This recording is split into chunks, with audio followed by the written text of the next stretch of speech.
Are you a lifelong fan of General Hospital? Are you a new fan who wants to know more about the history of the show? Do you enjoy talking about the show with others? Do you find yourself yelling at the TV? Is your self-care an hour a day in Port Charles? If so, we invite you to join hosts Amanda Kimmel and Shannon Coach at the place where all the hidden conversations take place and secrets are revealed. Meet us at Pier 54, a General Hospital fan podcast. Hi. Hi. Welcome to the General Hospital recap for March 20th through 24th. I was just sharing with Amanda before we started. I kind of listened, half watched Thursday and Friday because I was traveling. So if I mess up stuff, that's why. This week, that's why.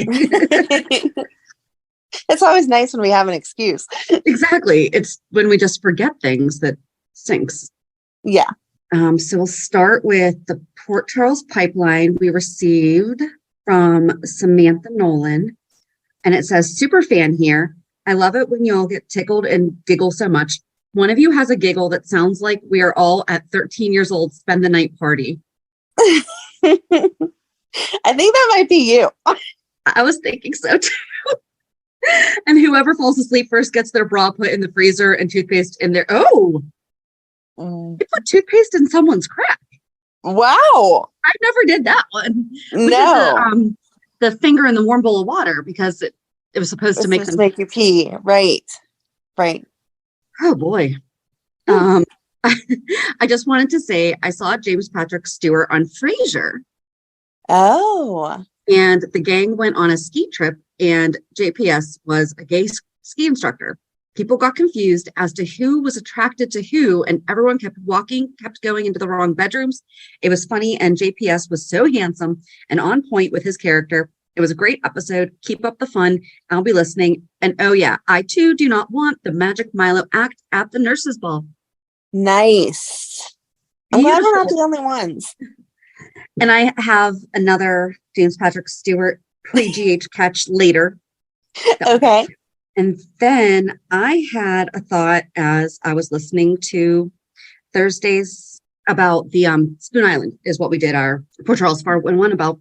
And we caught when the one person's last name was Ward. Yes. We did not catch that Washington Wyndham's housekeeper was Mariah Gunderson. That's Alice's last name. That is Alice. Oh my gosh. Oh, that's cute. I was so happy. I was like, oh. Yes. I loved it. Good catch. Good catch of what we didn't catch the first time. I think we were just so overwhelmed with all this stuff. Yes. Do you have anything? No. So for Hulu headlines, Monday was Anna and Valentin disagree. I love how your face lights up anytime you say Valentin, but go ahead. They're hot when they fight. On Tuesday, Chase takes Willow's advice. Yeah. Wednesday, Elizabeth is on pins and needles. Yeah. Thursday, Maxie makes Cody an offer that we that don't was want. dumb. And Friday, Esme is skeptical. I mean, that's accurate. All right, you want to start with Valentin and Anna? Because it sounds like you might remember everything that happens with him. I just like how Anna was the one that noticed that Lucy was gone because he's probably like, thank God. Right. She's in her room being quiet or taking her bath. Like, let's just let her be. I just didn't like how angry he got so quickly. I know, flipping the table, that was not appropriate. No. And he kind of got a little snippy with her very early on. Yes. It made me sad. Yes. And like always, Anna's like, calm down. You're overreacting. We got this. We don't need to blow up the whole plan. It's just Lucy. I'll bring her back. It's all right.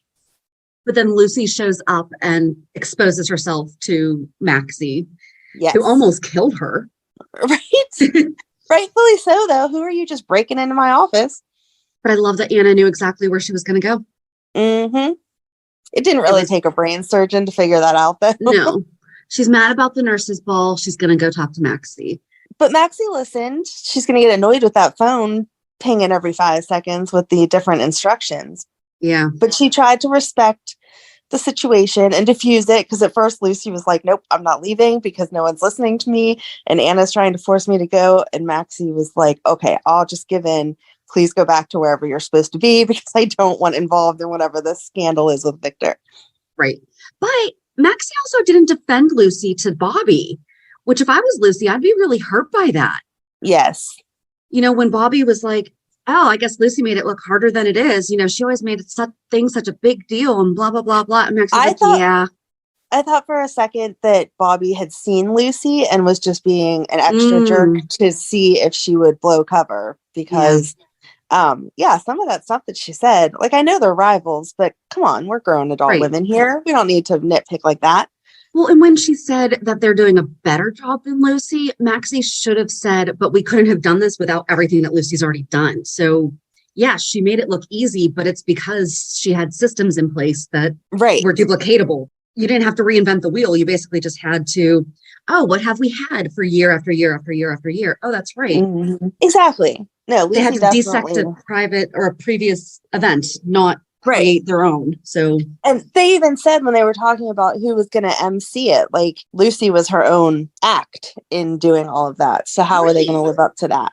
Right. And at least, she had the relationships with the vendors. So of course, when they call the vendors and say, hey, we're doing this in Lucy's memory, and those people liked working with Lucy, of course they're going to help. And if they're already booked, they're going to bend over backwards. So give Lucy a little bit more credit. Yeah, I didn't like how petty they were making Bobbie. I feel like she would have overcome that by now. Like a comment here or there, okay, but she was like really going on about it. Yeah. Then also just having Maxie not even defend her was just that crushed Lucy. I give her a lot of credit for not just being like, fine, go ahead, mess it up. Right. But then they wound up getting her back to the safe house, but not before Valentine is found out by Carly and Drew. Right. Why did he leave? He should have trusted Anna. What are you doing? He was mad at her. He was probably like, oh, shoot, I messed up. I hope that's what he was thinking because he was the one that messed up. Yes, he was. It was good that he got Drew involved. I feel like Drew can help. I don't like that Carly found out because it's hard for her to keep a secret, but I think that Drew will be a good part of it because no one's going to suspect that. No.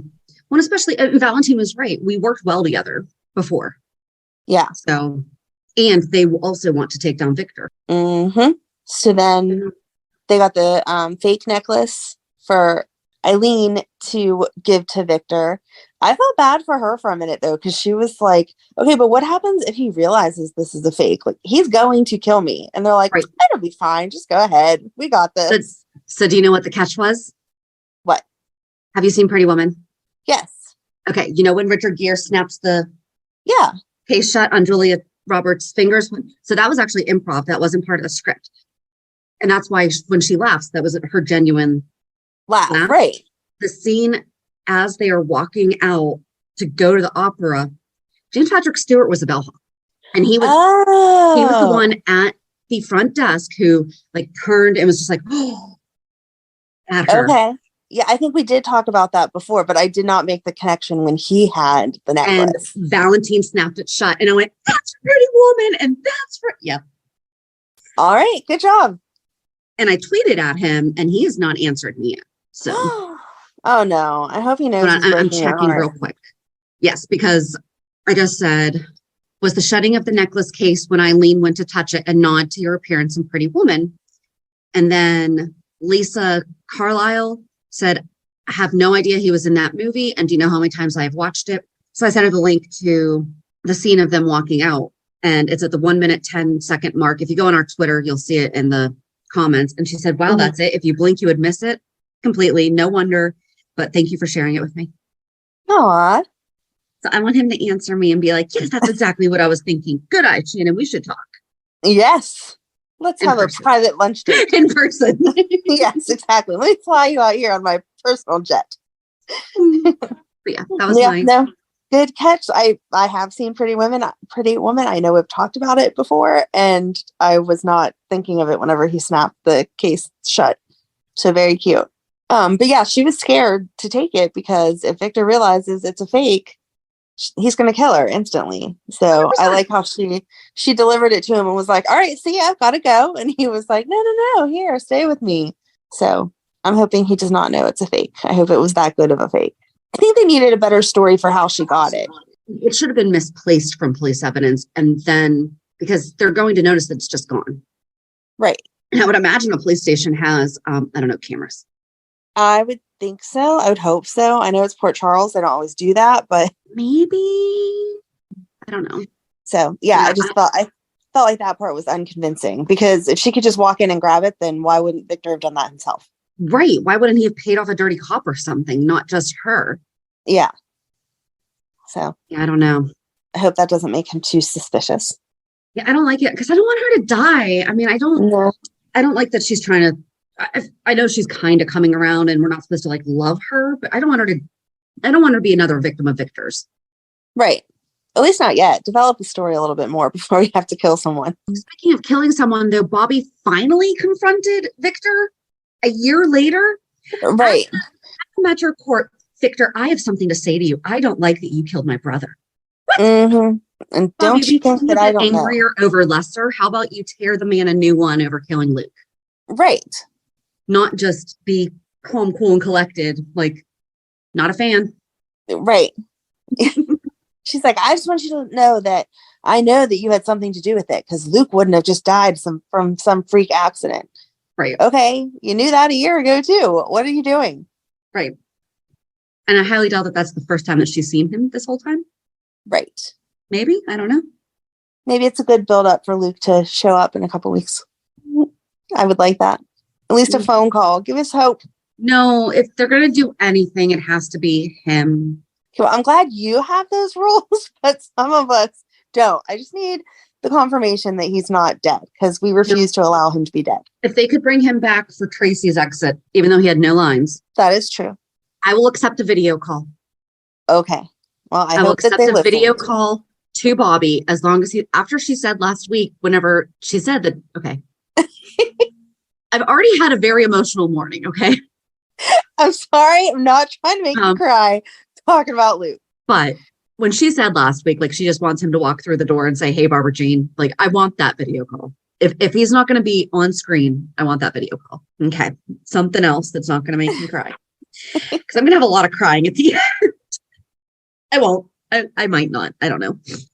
Okay. Do you want to move on? We'll stick with the Cassadines, move on with Spencer and Laura. Yeah. I mean, how did they think that was going to work? Hey, Esme, we're going to put you in a room above Kelly's and we're going to take your baby. It'll be okay. And how is there not room? I understand if children aren't allowed at Kelly's because of where it's positioned, but there's not enough room. Ace does not take up that much space. Yeah, we have seen when Jagger lived up there, when Lucky lived up there. Yeah. And everyone else, there's room for a crib. Mm-hmm.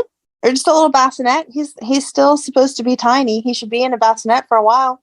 I said supposed to be. That baby has never fit in the bassinet. He was in the bassinet thing. Seriously? At Laura's. How cute is Esme with him? She is very cute. She is a good mommy. Yes. But yeah, I couldn't figure it out. I mean, obviously, they're trying to help, but like you said, like she wanted to go to jail with her baby. Right. That's how much she wants to stay with her baby. Yeah. So why would she get out? And Spencer has so much money. Why wouldn't he just agree to get her an apartment? Right. If he was just trying to keep them together and happy. Obviously, if they're trying to provide help for the baby, then yeah, she has to move in with them. I do like that he at least said, I'm going to pay your rent. I'm going to help you get on your feet and everything, though. So that was at least nice. And it was him saying he's going to spend his money, not Laura's going to. Right. But then I don't know, because then he made her lactation team. So like he's doing some research on taking like. Right. Well, maybe he's just trying to have conversation starters for her to show that he's invested. Like, oh, hey, I read this new dad book. Yeah. But I like when Laura's like, yeah, Spencer's not the authority on new mothers and what to do. You can have a cup of coffee. It's okay. Right. How about people just stop like that? Because some people can, yeah. Right. There's so much stupid judgment on, like, I used to drink iced tea when I was pregnant, and that has caffeine in it. But I didn't drink coffee until my daughter was 2, so that was not something that I missed or anything. So, right. If that is what makes you healthy, I could claim to be so healthy because I never drank coffee when I was pregnant with any of my kids because I just don't like coffee. Exactly. We won't talk about the amount of Dr. Pepper consumed. There's no coffee. But I'm glad that Laura and Spencer let her give her piece. Like when Laura came to the decision or like the realization, okay, maybe we should talk to you about what you think is best and how we can help you instead of trying to make decisions for you, that she listened to what Esme said. And they were lucky that Esme even said, I'll come home with you. She could have just been like, no, sorry, not doing that. I really like how Laura's being with her. I like how Trina's being with her. Trina's kind of giving her the benefit of the doubt. I just love their relationship. He explained to her how he fell for all the fake stuff with Esme and how, he fell for her, but none of that was real. And I love their conversation about, what was it, imitation versus reality or something like that. Or manipulation. I forget what it was. Because he's like, I didn't know that all those things that I thought I felt were real until I met you. They're so cute. I don't know what angle Esme was playing, though, by checking on them and trying to be a part of Spencer's. Like, you said you don't like Spencer. He's a jerk. He's not your baby daddy. So why are you so invested in him spending time with Trina? Yeah. He's not going to be dumb enough. She felt uncomfortable because, Laura had just said, I'm going to trust you to be by yourself, which I love that. And she's like, I could just take your card and your cash and go, right? And she's like, yeah, but I'm trusting that you're not going to. She said that after Esme was going to check on Trina. That was, you're right. Yeah, because he was walking Trina out to say goodbye. Yes. And then the conversation took forever. And that was whenever Esme opened up the door and was like, oh, I thought you already left, blah, blah, blah. And I was like, why would you be checking the hallway to see if somebody left or not? Like, it's an apartment complex. They're not standing on the front door of your house, but okay. Right. And then Spencer was like, oh yeah, she was just leaving, whatever, blah, blah, blah. And he comes in and gets ready to go to Cam's party. But I don't know. I feel like she should know that Cameron's not dumb enough or Spencer's not dumb enough to sit there and talk about his master plan, if there was one, with her being so close. So why are you even bothering to check on him? Right. Given those old vibes, nobody wants to see that. Maybe that's why. Was that before or after Victor? That was before Victor. So never mind. Because Victor didn't show up. Was that after Victor? I think it went Victor, Trina, and then they all left for the party. I think Victor came by before Trina. Okay.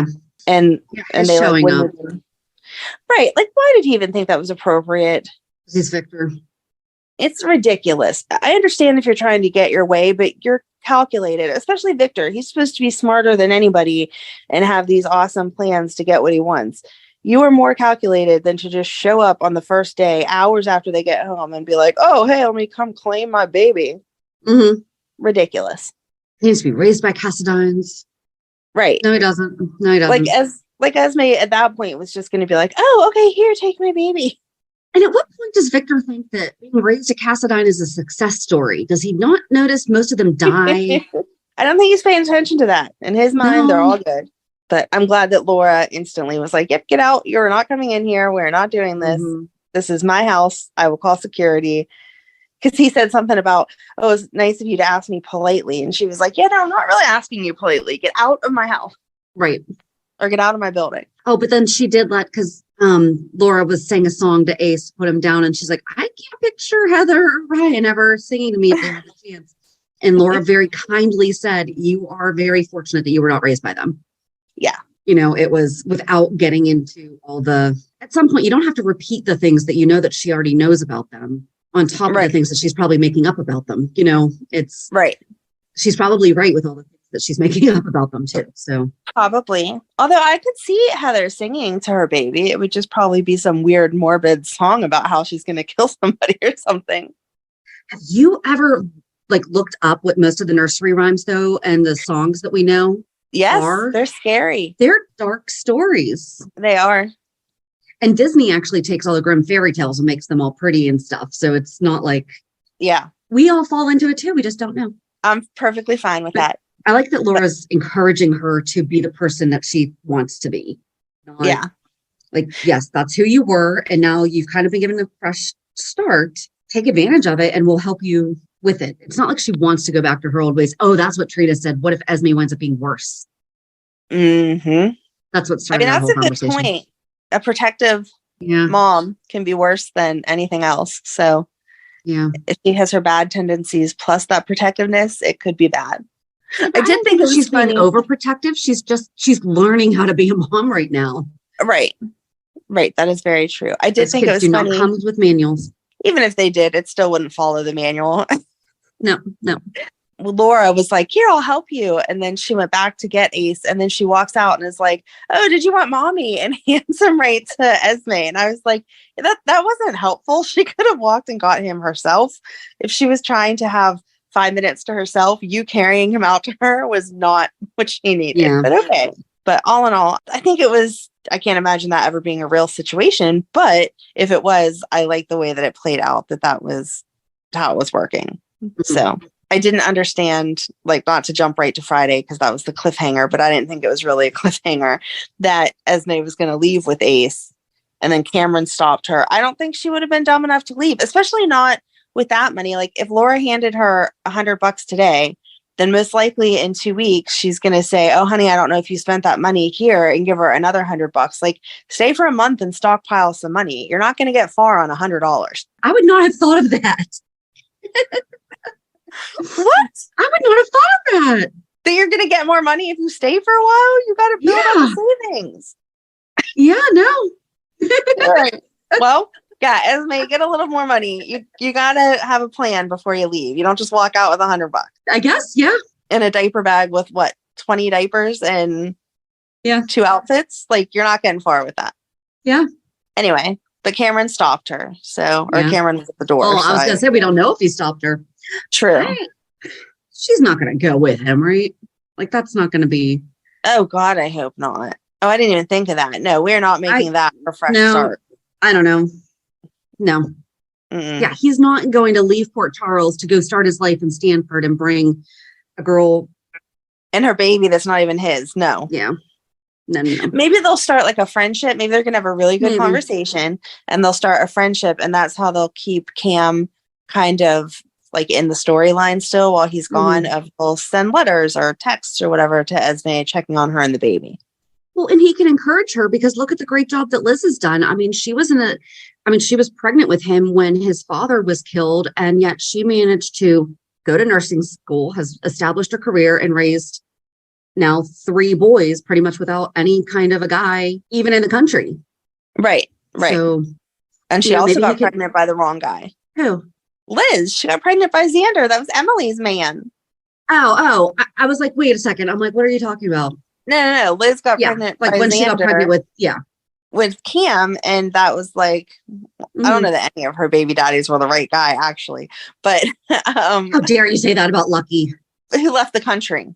That is not Lucky. They messed up.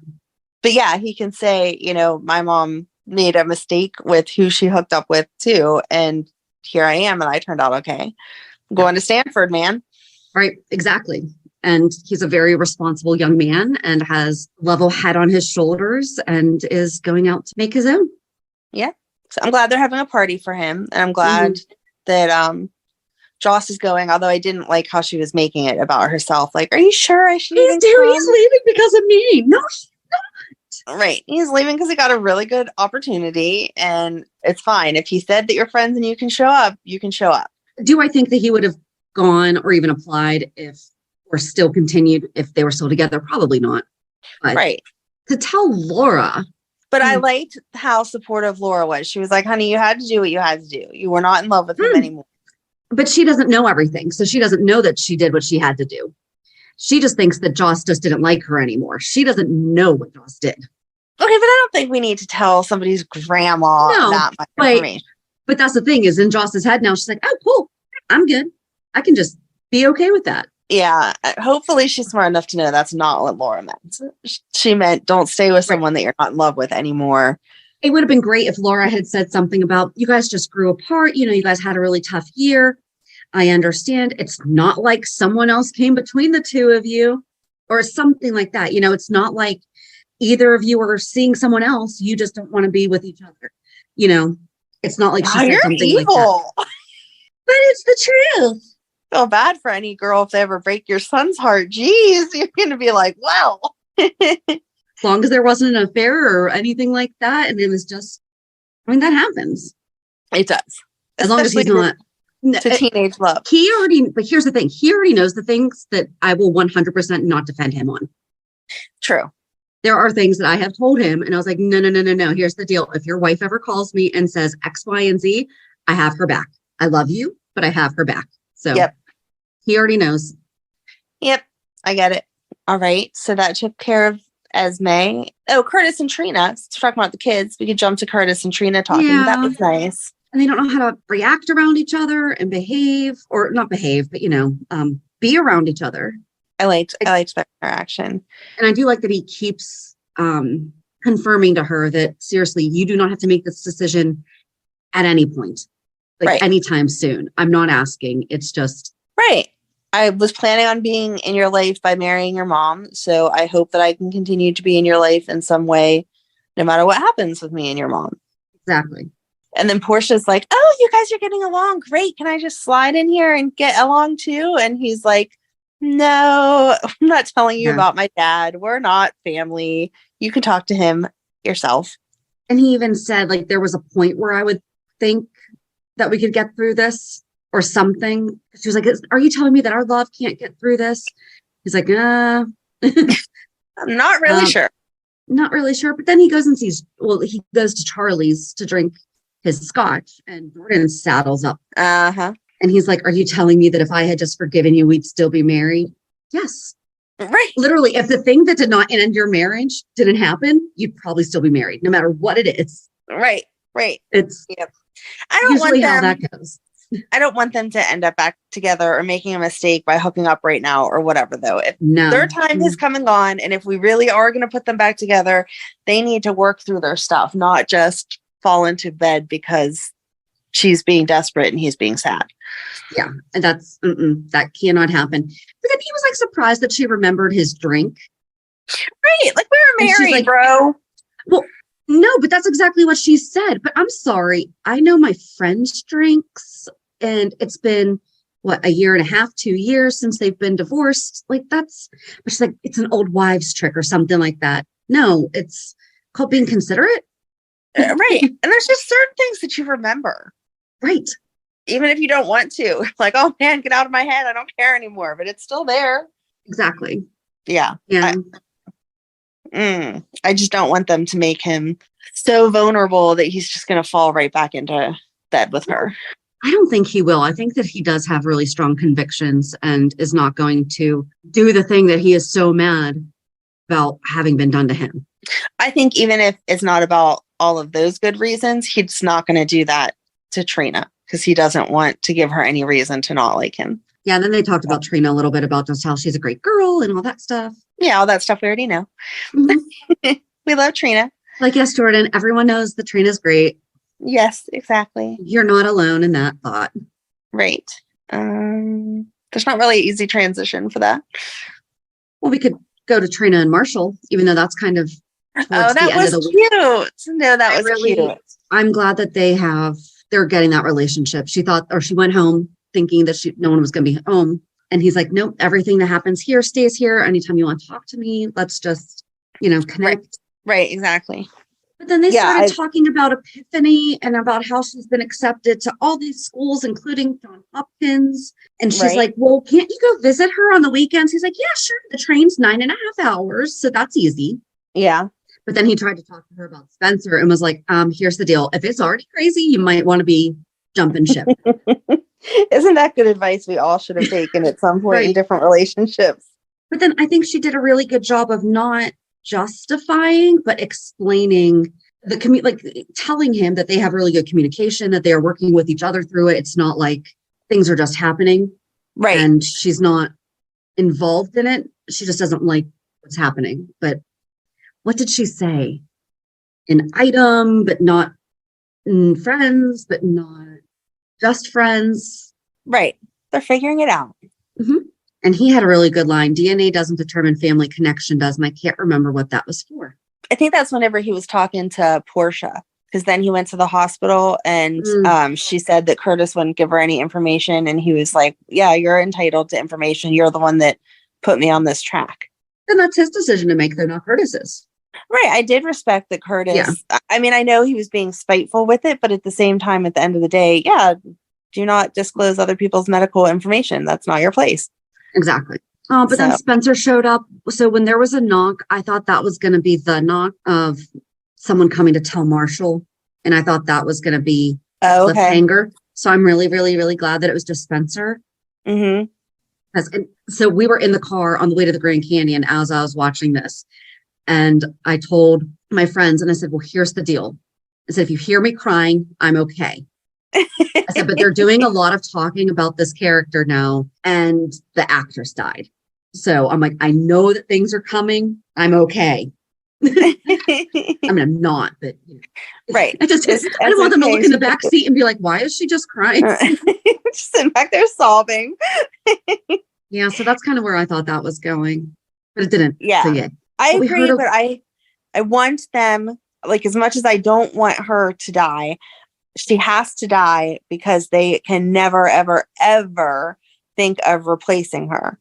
100%. So they keep talking about, oh, she's busy and she went here and she did this and whatever. And that's great. I'm glad we're getting the rest of the story as to she passed her test. She's going on for more education and she needs to, blah, blah, blah. But they can't just leave it like, oh, she's away at college for the next 2 years or whatever. Right. No, absolutely. They can't. Yeah. He has to die. Like that's the only acceptable. Yeah. That's the only respectful thing too. Right. Exactly. Like she was that character. There's no one else. So they can come up with another nurse that can be just as amazing, but that cannot be Epiphany. Yeah. I think that the fact that she did not write or send an email or anything to defend Liz was our first tip. Yeah.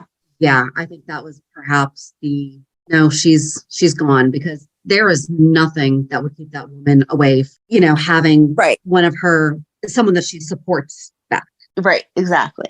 So I guess we could just go into that where Liz's decision was made with the disciplinary board and they talked to everyone and it came out that Epiphany never sent her letter of recommendation or whatever it was that they needed. But then the guy came out and was like, we don't see you didn't do anything wrong. We think you really did act in alignment with you thought that he would leave with her and probably rightfully so. I bet they're going to promote Liz to Epiphany's. Oh, I do. I mean, that makes sense. I would rather that than then bring someone else in, but at the same time, I'm not ready for that. No, but that's just kind of where that makes sense. I mean, they just went through a whole hours of everyone saying how wonderful she was. And Terry even made that comment. Epiphany didn't write in now, but there's many letters from her saying how wonderful you were in your chart or in your file.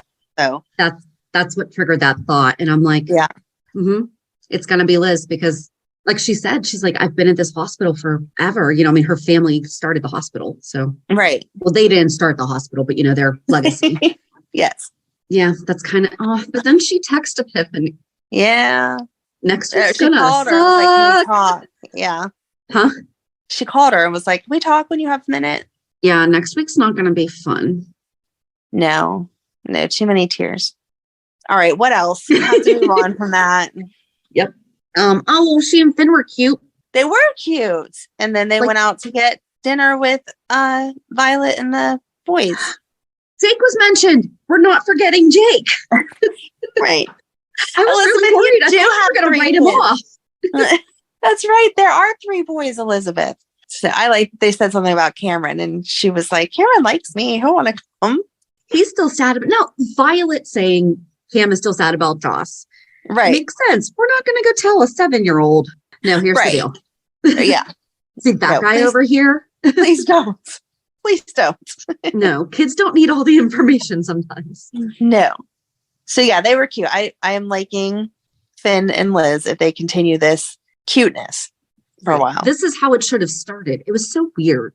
It was. So I'm glad that they're redoing it better. And I think that was that for them. But then Finn got a phone call from Alexis. Yeah.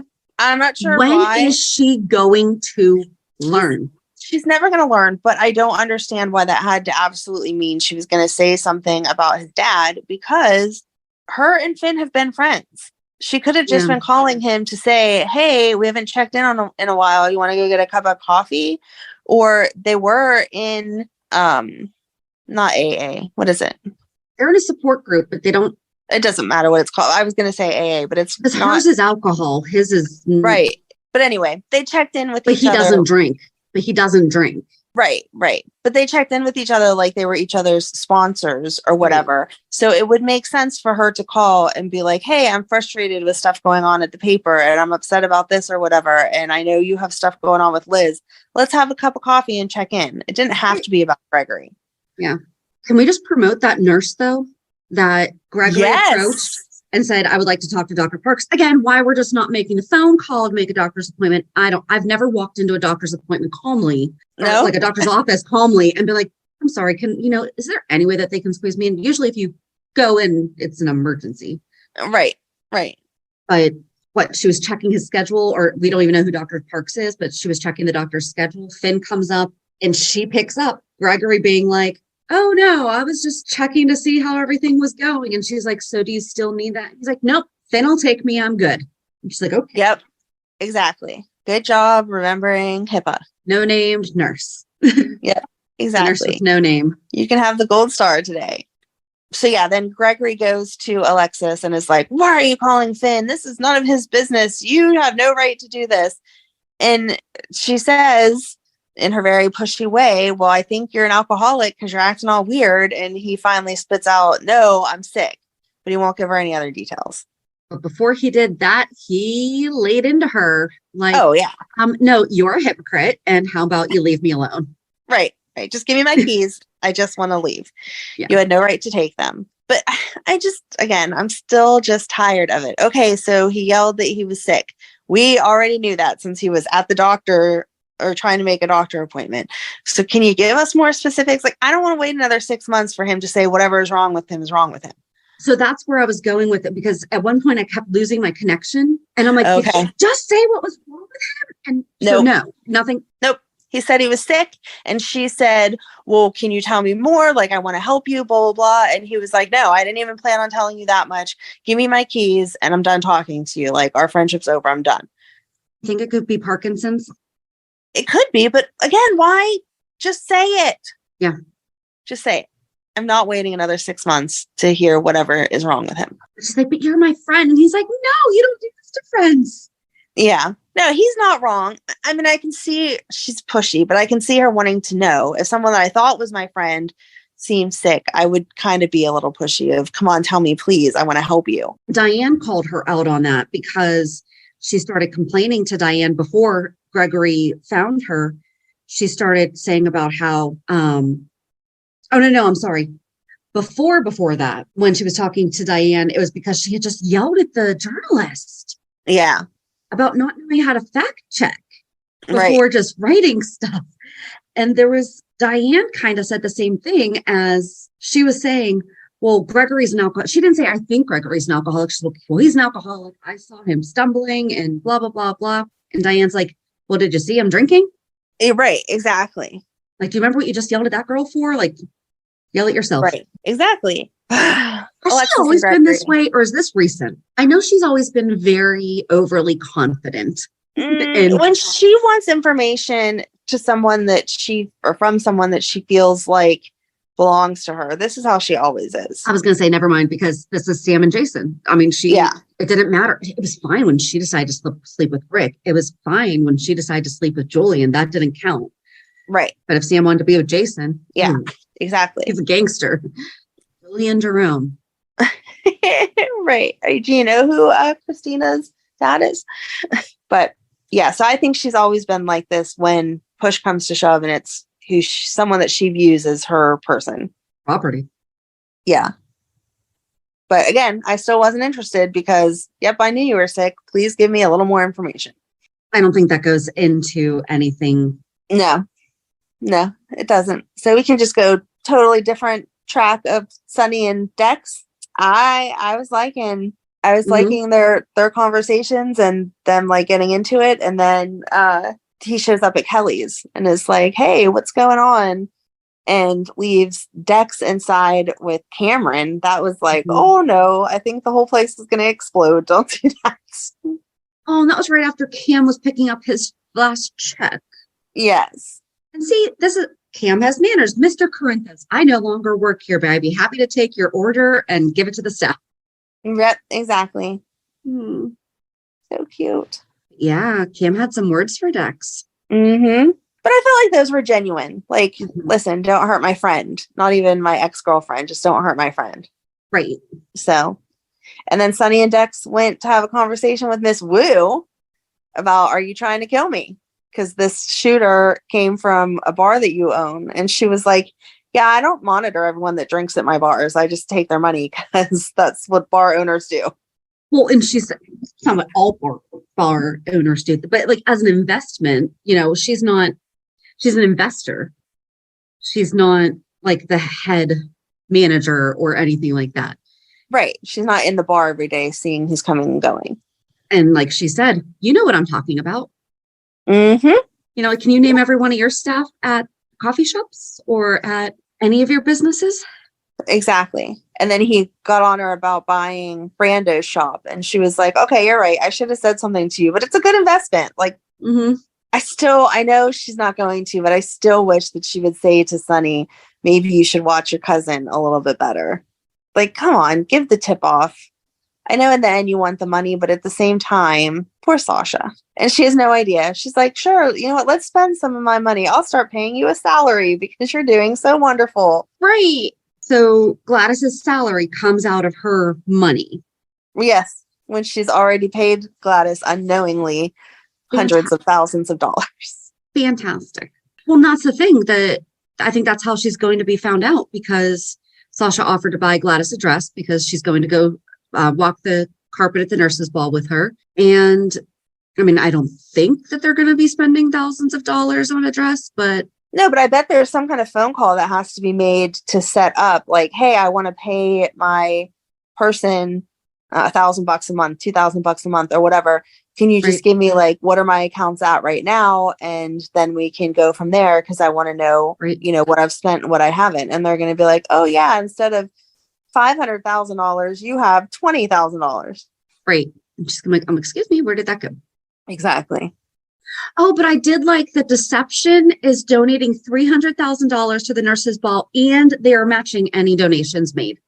Mm-hmm. So it is That was completely, all the other donations will get to go straight to the cause instead of covering planning costs. I like that. Yeah. And Sasha's like, oh yeah, you told me, you know, Gladys. I really thought he was going to say something though.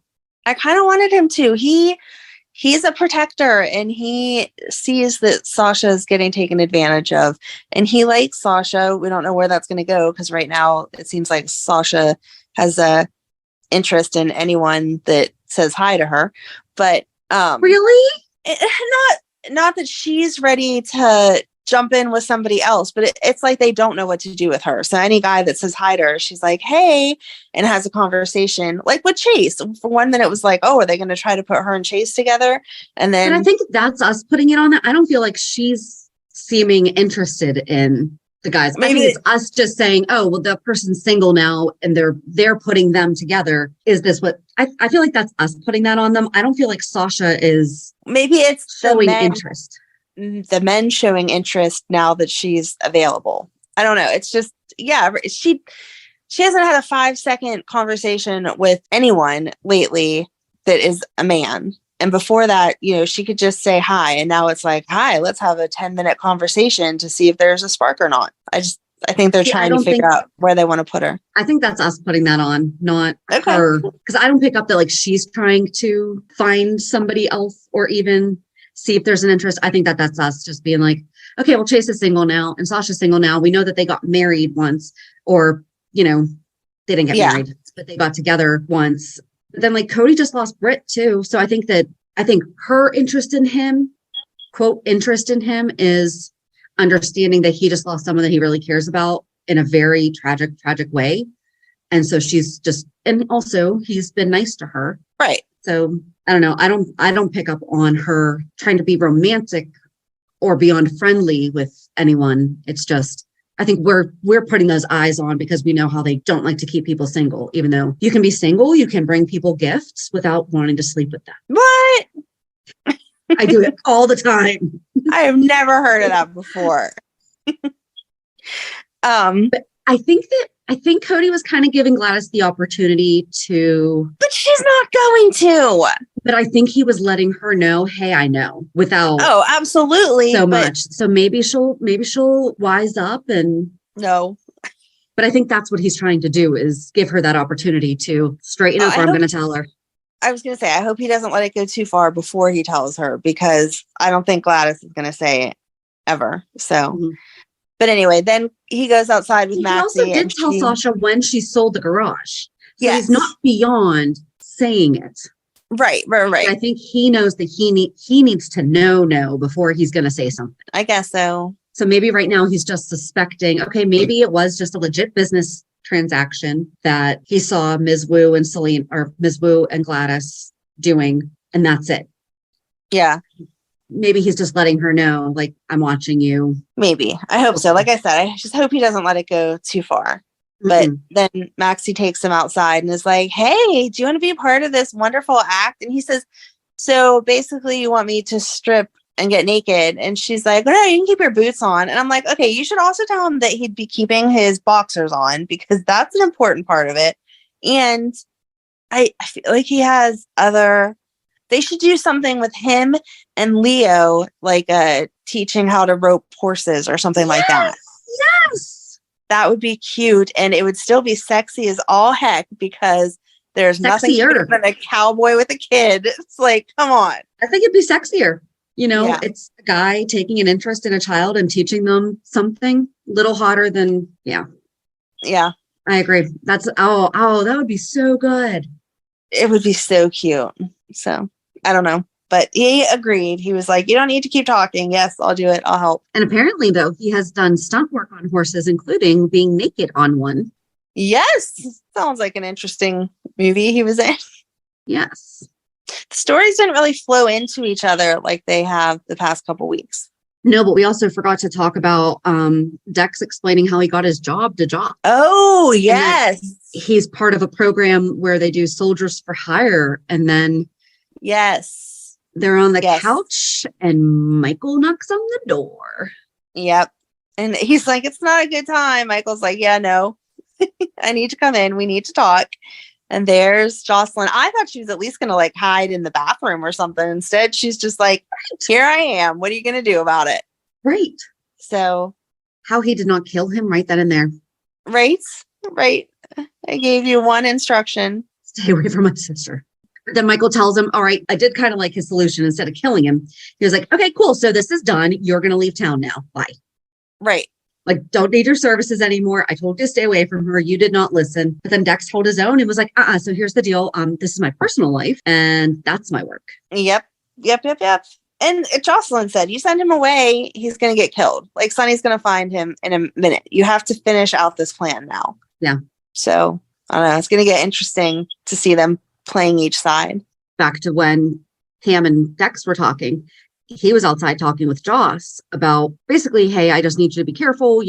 This stuff's going on. And Joss is like, yeah, here's the deal. I am aware of this. And don't you think it's a problem that Donna and Avery are okay with it too? Right. She's like, I'm used to this. This is the way that it goes. Yep. I've grown up in it. I know. Mm-hmm. Yeah. She told him, she's like, why is it sad that I'm the only one that seems to be bothered by the fact that Donna and Avery are okay with this life? Right. Sonny's like, well, how do you know all this? And she's like, Mom told me that you beefed up security. Like, yeah. Oh, I did like that she didn't run into her tirade off the bat and listen to him to see what he had to say. Yeah. She did listen. And then before all that, when like earlier in the week is when we picked up from where Nina came into the apartment last week. Yes. And Donna had to leave. And I mean, she was sad, but she's a little kid. But Nina was sad about it. Yes. And then she's telling him about how I knew that this was your life. And I told you I'm okay with it and all this stuff. Like, I think she was trying to emulate Carly, I guess, and be right. I can be just like Carly. Mm-hmm. And he's like, yeah, here's the deal. Just because you're okay with it doesn't mean I need to be okay with you being okay with it. Right. You need to stay away for a while. You need to be protected. I don't want you in the middle of this. Yeah. He told her that she was his future. And I was like, well, no. And she brought up Lily. Yeah. With you told me about your first wife getting blown up while she was pregnant. You're right. This might be, that was tragic. Right. like that's not something that just flows into a conversation. Like maybe that should have registered with you and been like, because then he had to bring up Morgan too. Right, exactly. I've lost enough people. I care about you. I don't want you to get killed. Jason and Carly were supposed to be, but if it were not for Spinelli and Brick moving the bomb with Miss Wu also. Yep. Read the room, Nina. She's not good at that. No. Oh, and then Portia and Marshall, when they were talking also, they were talking about his schizophrenia, and he was talking about how that doesn't mean that he doesn't have schizophrenia because he doesn't have the markers. Right. And she encouraged him to get back in touch with the people who diagnosed him originally 40 years ago. But she did say 40 years ago, we did not know the information we do now. So There's been a lot of progress made. Maybe you should talk to them, because if they turn it into where he was misdiagnosed by a quack doctor, that's wrong, because that doesn't do any of that justice, because there has been so much progress made. So at the time, I bet the doctors did the best job that they could with the information they had, with the science they had. Yes. And so he reached out to Stella. It's like, hey, help me out. Asking if she still has his medical. I don't keep my medical records around the house. No, and certainly not someone else's. I keep my daughter's, but that's the thing. So if you asked me, where's your daughter's paperwork from like 10 years ago? I know exactly where it is. Right. So like all that, but it doesn't sound like he followed a treatment plan or anything. It was, he left. Yeah. So I don't know. Yeah, it's very odd. But hopefully they get answers. And you're right. I hope that it just comes out that they were, using the information that was available at that time. It wasn't that they were trying to misdiagnose him or just not a good doctor. It was that was what they had. I think the only thing that's left is Willow, Michael, Chase, Brooklyn. Oh, that was so boring. Okay, so you are in a near-death experience. Are you going to postpone your wedding? Absolutely, because, you have all the time in the world, right? To get a custom dress takes 6 months. That can't be done in weeks, right? Like, even with quarter-made money. I was going to say, maybe if you have quarter-made money, they can do it a little bit faster. But you must have like a team of seamstresses that are getting this together. Yeah. Maybe she'll be like Cinderella and all the mice and all the birds will help her. Oh, that would be nice very custom dress. I always wanted that. There are not random animals that come and clean my clothes and stitch them up and clean my house. I know. And I'm really disappointed. Yep. Disney lied to us. They did. But she talked with Chase, and she did not do the line, oh, you remembered daffodils were my favorite. She was just like, daffodils. Like, of course you remembered. Right. Yep. You're Chase.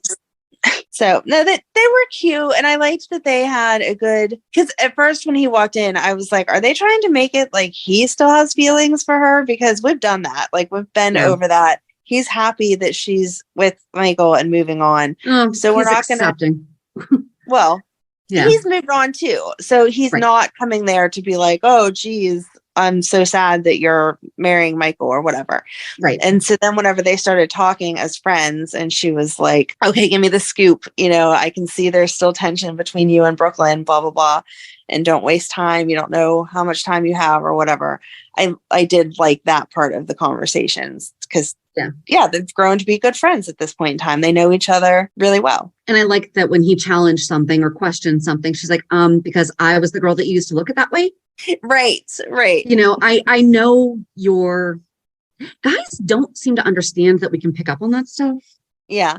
Like, right. You have tells and we know them. You might ignore ours, but don't they so much, but we're pretty good at picking them up.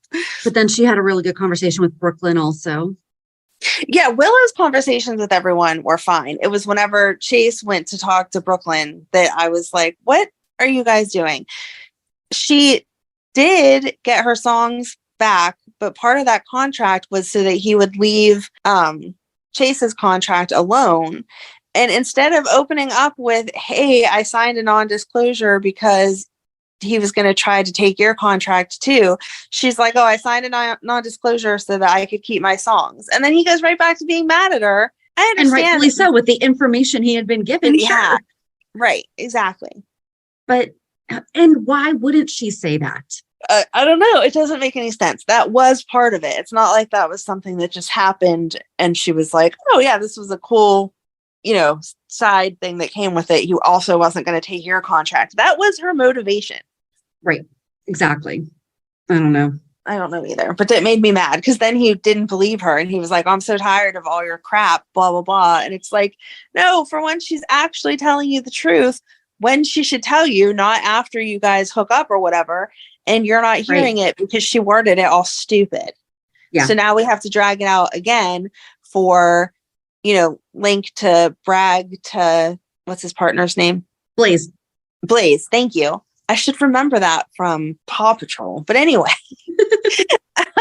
for Link to brag to Blaze so that Blaze can turn around to Chase and be like, no, don't you understand?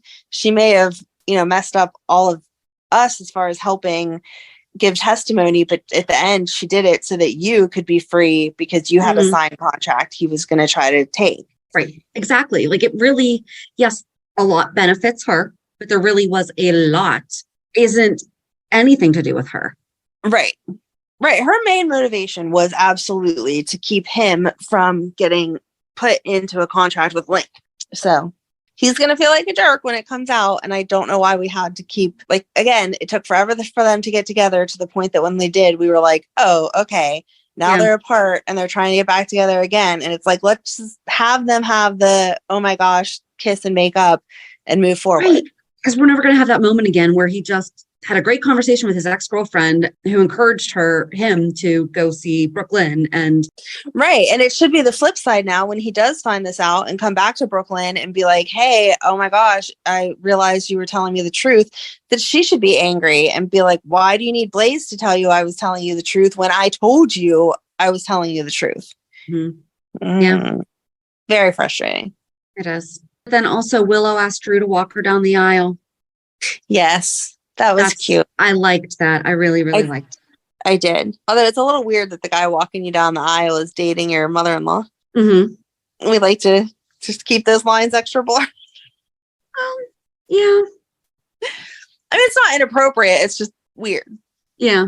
But I don't think she sees happy. Well, yeah. Trying to think. I'm like, I don't know. I don't think there's anything else. There's not here. Can I check my notes? I think I can, right? Yes. I'll look at that. What I have. Nina and Jordan talking. Did we talk about that? We talked about Curtis and Jordan, not Nina. Go ahead, because I have nothing on it. All right. Yeah, everything else I had. Well, what I do? There we go. I mean, it wasn't anything amazing or whatever, but Jordan came into the bar and was like, Nina. And Nina instantly is like, oh my God, is Sunny okay? That's right. That's why I didn't write anything down, because I just didn't care. Right. Exactly.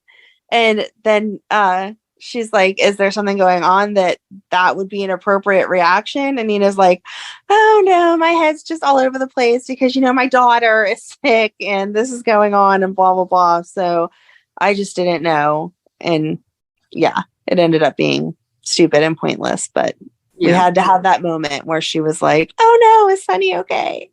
But yeah, that was all that I had besides what we already talked about. So. Cool. So you did good for driving and not having service the whole way. Perfect.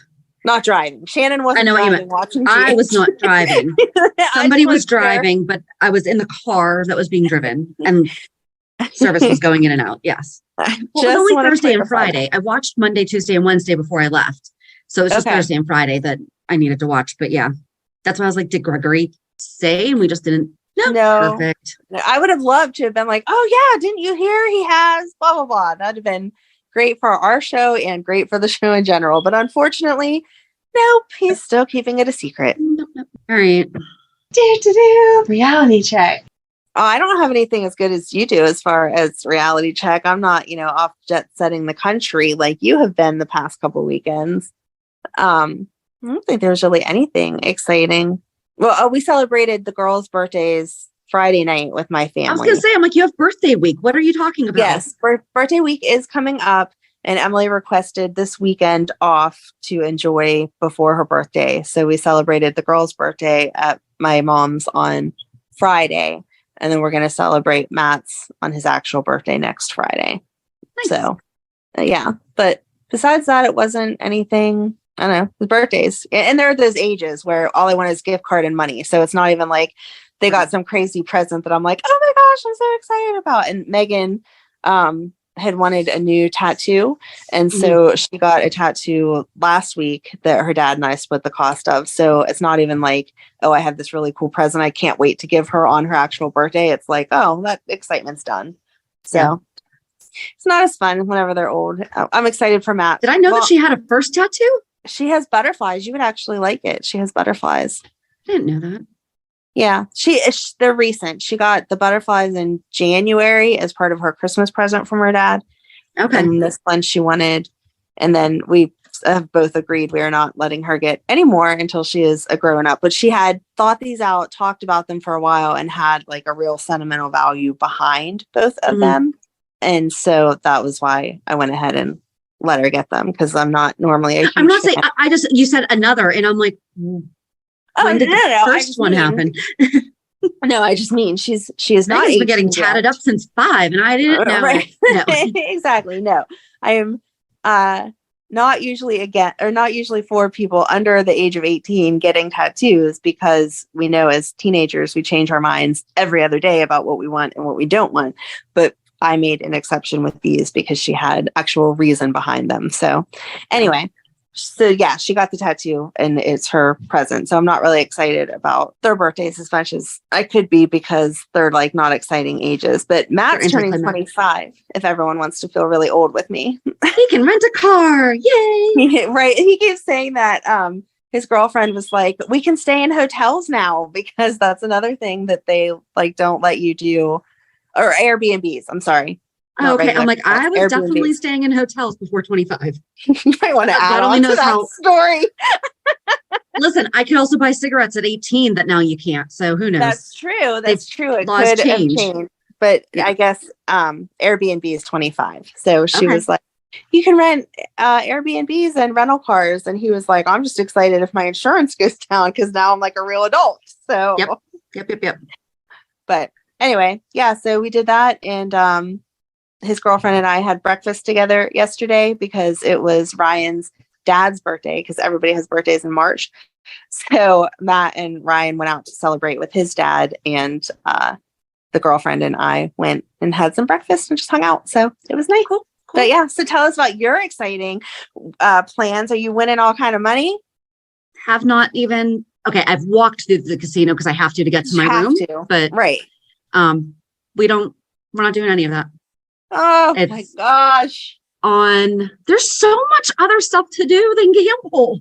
There is so much other stuff to do. And your positioning in your room right now is perfect, because the S is right next to you. So it looks like that S is painted just for you. Yeah, it's just random letters too. I didn't even, yeah. I assumed it was spelling Vegas or whatever, but I was like, look at that perfect S. It's like it's her own personalized room. No, there's just random letters. So on Friday we left got picked up at 2:15 in the morning and flew to Atlanta. And then we were boarded on Atlanta for our connection flight. And about 10 minutes after we were supposed to take off, got the lovely notice that they were looking at the engine and trying to decide if they were going to do anything. Oh my God. Then they deboarded us because they didn't have the part. And so we were actually only delayed an hour. So it really wasn't that bad.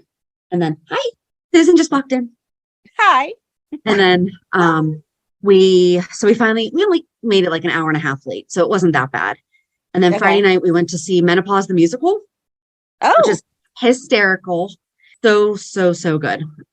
And then we fell asleep early and then woke up early yesterday and drove out to the Grand Canyon.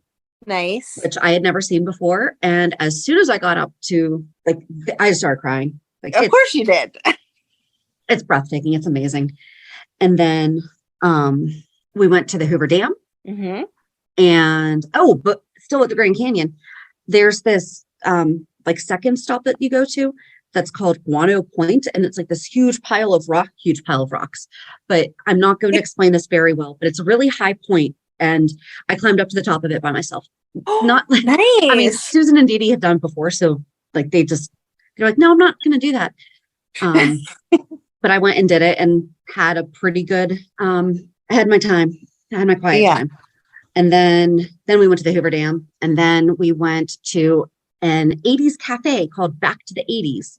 Oh, that fun. Is super cool. They have the Ecto Mobile and tons of memorabilia and stuff. So, and then today we're going to go to an ice bar, and then we have our company's happy hour, and then tomorrow starts classes and stuff. So, and this morning we woke up at 4:30 also and drove out to the sign, the welcome sign, to get some pictures. And there was a group of girls who had started running from LA at 4:30 on Friday and just made it to Las Vegas this morning.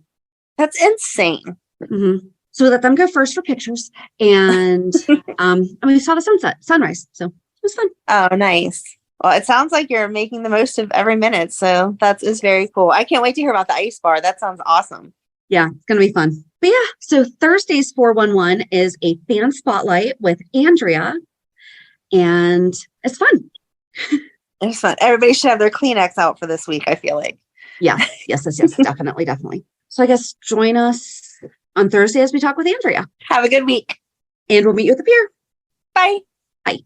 If you enjoyed today's show, we invite you to go to peer54podcast.com to subscribe on your favorite platform. Don't forget to leave us a review. And you can also follow us on many social media channels. Just search for Peer 54 Podcast. Also, we are not perfect, so if there is something that we missed or messed up, just let us know by emailing us at peer54podcast@gmail.com.